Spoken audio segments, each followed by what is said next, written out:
बातमी मंत्री नितेश राणे यांनी आमदार आदित्य ठाकरे यांना डिवचले। विधान भवनात आदित्य ठाकरे आणि नितेश राणे हे एकमेकांसमोर आले तेव्हा नितेश राणेंनी आदित्य ठाकरेंची नक्कल केली आहे। आदित्य ठाकरे बाजूने जात असताना नितेश राणेंनी ही नक्कल केली आणि त्यानंतर माध्यमांशी बोलतानाही नितेश राणेंनी आदित्य ठाकरेंची नक्कल केली।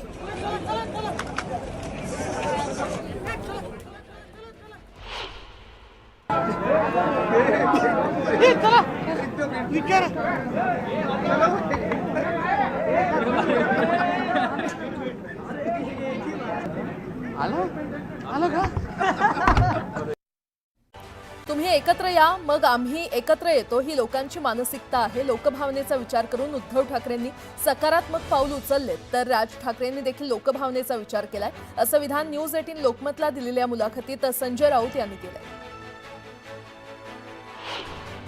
शिवसेना उबाठा आणि मनसे एकत्र आले तर मुंबईसह अनेक पालिकांवर वर्चस्व मिळवू असा विश्वास संजय राऊत यांनी व्यक्त केला। आज विजयी मेळाव्याची रंगीत तालीम होणार आहे। शिवसेना उबाठा मनसे पदाधिकारी रंगीत तालीम करणार असून पोलिसांच्या उपस्थितीमध्ये व्हीआयपींच्या सुरक्षेची पाहणी होणार आहे। यावेळी बाळा नांदगावकर आणि अनिल परब उपस्थित असतील।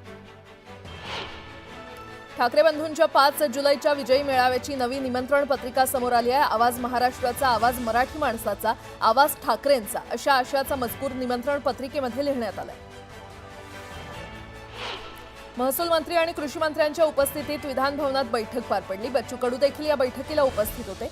शेतकऱ्यांच्या प्रश्नांबाबत ही बैठक पार पडली असून सकारात्मक चर्चा झाल्याचं कृषी मंत्र्यांनी स्पष्ट केलं। पंढरपूर वारीमध्ये अर्बन नक्षल घुसल्याचा आरोप शिवसेना नेत्या मनीषा कायंदे यांनी केला होता आणि त्यावरून राजकीय वादाला तोंड फुटले। आता या वादावर शरद पवार यांनी सत्ताधाऱ्यांचे कान टोचले। मनीषा कायंदे यांनी वारीमध्ये सहभागी झालेल्या 2 संघटनांवर आक्षेप घेतला होता। तोच संदर्भ देत शरद पवार यांनी लोकायत या संघटनेची पाठराखण केली आहे। एखाद्याचे विचार मान्य नसल्यास त्यांना नक्षली ठरवण्याचा प्रयत्न केला जात असल्याची टीका पवार यांनी केली आहे। ब्राह्मण महासंघाकडून पुणे रेल्वे स्टेशनवर बॅनरबाजी करण्यात आली आहे। यात पुणे स्टेशनचा उल्लेख श्रीमंत बाजीराव पेशवे स्थानक असा करण्यात आलेला आहे। सांगलीच्या 32 शिराळ्यात नागपंचमी निमित्त जिवंत नागाची पूजा करण्याची परवानगी मिळावी अशी मागणी आमदार सत्यजित देशमुख यांनी विधिमंडळात केली। आमदार देशमुखांनी मांडलेल्या या लक्षवेधी प्रश्नावर उत्तर देताना केंद्र सरकारकडे सकारात्मक भूमिका मांडून नागरिकांच्या भावनेचा आदर राखत शिराळकरांची इच्छा पूर्ण करण्याचा प्रयत्न करू अशी ग्वाही राज्याचे वनमंत्री गणेश नाईक यांनी दिली आहे। आता एक मोठी बातमी, केंद्रीय गृहमंत्री अमित शहा आज पुण्यामध्ये येणार आहेत। थोरले बाजीराव पेशवे यांच्या खडकवासला येथील राष्ट्रीय संरक्षण प्रबोधिनी इथे उभारण्यात आलेल्या अश्वारूढ पुतळ्याच्या अनावरणासह अन्य कार्यक्रमांना ते उपस्थित राहणार आहेत। शहा यांच्या समवेत मुख्यमंत्री देवेंद्र फडणवीस, उपमुख्यमंत्री अजित पवार आणि एकनाथ शिंदे हे देखील या कार्यक्रमांना उपस्थित राहणार आहेत। थोरले बाजीराव पेशवे यांचा खडकवासला येथील राष्ट्रीय संरक्षण प्रबोधिनी इथे भव्य अश्वारूढ पुतळा उभारण्यात आलाय। त्याच्या अनावरणासह प्रशिक्षणार्थी कॅडेट आणि सैन्यातील अधिकाऱ्यांबरोबर शहा संवाद साधणार आहेत।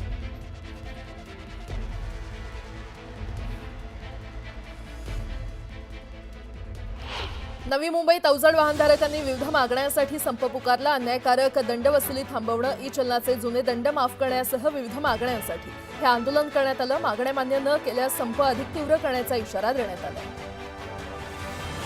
पुण्यात चालत्या चारचाकीनं पेट घेतला। बॅटरीमध्ये स्पार्क झाल्यानं ही घटना घडली आहे। सुदैवानं यात कुणीही जखमी झालेलं नाही।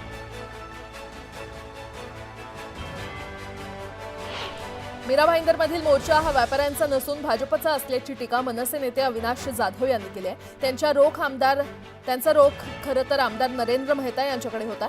जाधव यांच्या टीकेला मेहतांनी जोरदार प्रत्युत्तर दिलं।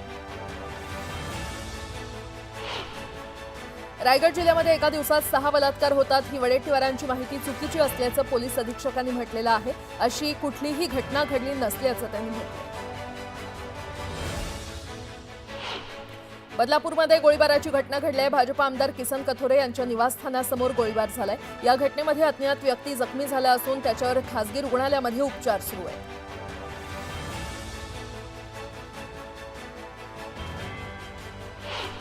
गोंदिया जिल्ह्यामध्ये जून महिन्यात 192 मिलीमीटर पाऊस अपेक्षित होता, मात्र केवळ 114 मिलीमीटर पाऊस पडलाय। त्यामुळे जून महिन्यात 41% इतका कमी पाऊस झालाय। आता जुलै महिन्यात चांगला पाऊस पडेल अशी अपेक्षा शेतकऱ्यांनी व्यक्त केली आहे।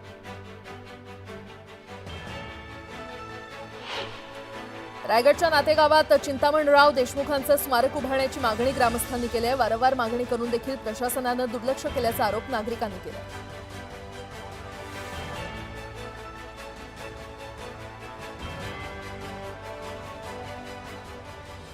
आता एक मोठी बातमी. आज विजयी मेळाव्याची रंगीत तालीम होणार आहे. शिवसेना, उबाठा आणि मनसे पदाधिकारी रंगीत तालीम करणार असून पोलिसांच्या उपस्थितीमध्ये व्हीआयपींच्या सुरक्षेची पाहणी होणार आहे.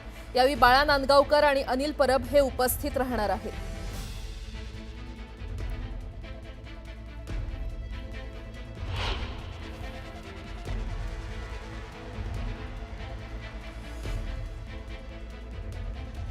तर ठाकरेंच्या विजयी मेळाव्याची आज रंगीत तालीम पार पडणार आहे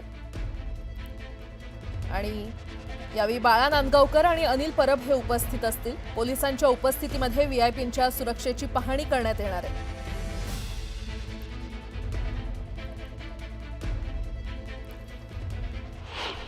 संत ज्ञानेश्वर महाराज आणि संत सोपान काका या बंधूंची आज भेट झाली. सोलापूर जिल्ह्यातील दसूर फाटा इथे या भावंडांची भेट झाली. या भेटीला अनोखा सोहळा पाहण्यासाठी लाखो भाविकांनी मोठी गर्दी केली होती. दोन्ही पालखीजवळ येताच फुलांचा वर्षाव करण्यात आला आणि यावेळी माऊली माऊलीचा गजर झाला.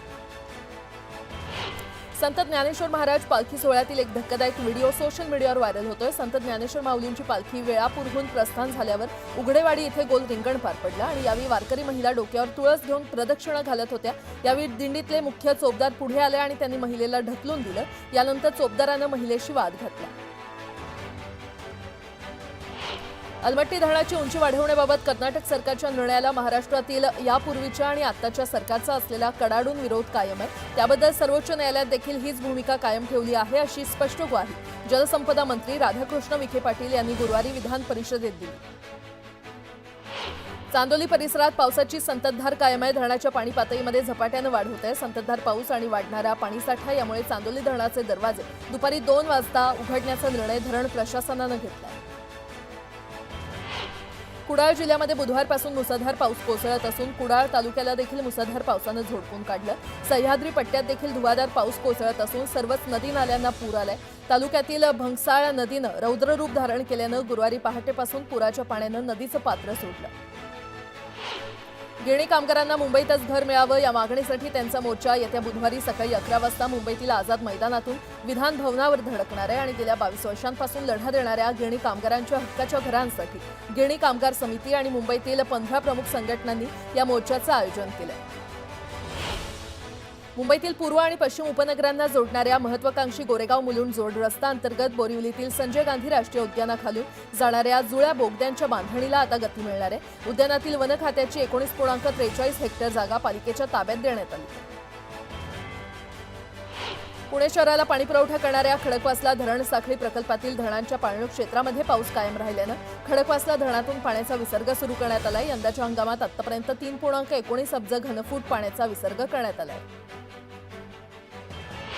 पिंपरी चिंचवड शहरातून वाहणाऱ्या पवना नदीच्या पुनरुज्जीवनासाठी राज्याच्या पर्यावरण विभागाचा ना हरकत दाखला मिळाला नाहीये आणि निधी देखील नाहीये. त्यामुळे पुनरुज्जीवनाचं काम रखडलंय. राज्य शासनानं पवना नदी पुनरुज्जीवनासाठीचा ना हरकत दाखला आणि निधी देण्याची मागणी भाजपचे माजी नगरसेवक संदीप वाघेरे यांनी मुख्यमंत्री फडणवीसांकडे केली. ठाणे जिल्ह्यामध्ये समाधानकारक पाऊस सुरू आहे. धरण परिसरात देखील पाणी पातळीत वाढ झालेली आहे. जिल्ह्याची तहान भागवणारं बारवी धरण हे 57% भरलं असून गेल्या वर्षापेक्षा समाधानकारक स्थिती असल्याचं म्हटलं जातं. आता एक मोठी बातमी. मंत्री नितेश राणे यांनी आमदार आदित्य ठाकरे यांना डिवचलं. विधानभवनात आदित्य ठाकरे आणि नितेश राणे हे एकमेकांसमोर आले तेव्हा नितेश राणेंनी आदित्य ठाकरेंची नक्कल केली आहे. आदित्य ठाकरे बाजूनं जात असताना नितेश राणेंनी ही नक्कल केली आणि त्यानंतर माध्यमांशी बोलतानाही नितेश राणेंनी आदित्य ठाकरेंची नक्कल केली.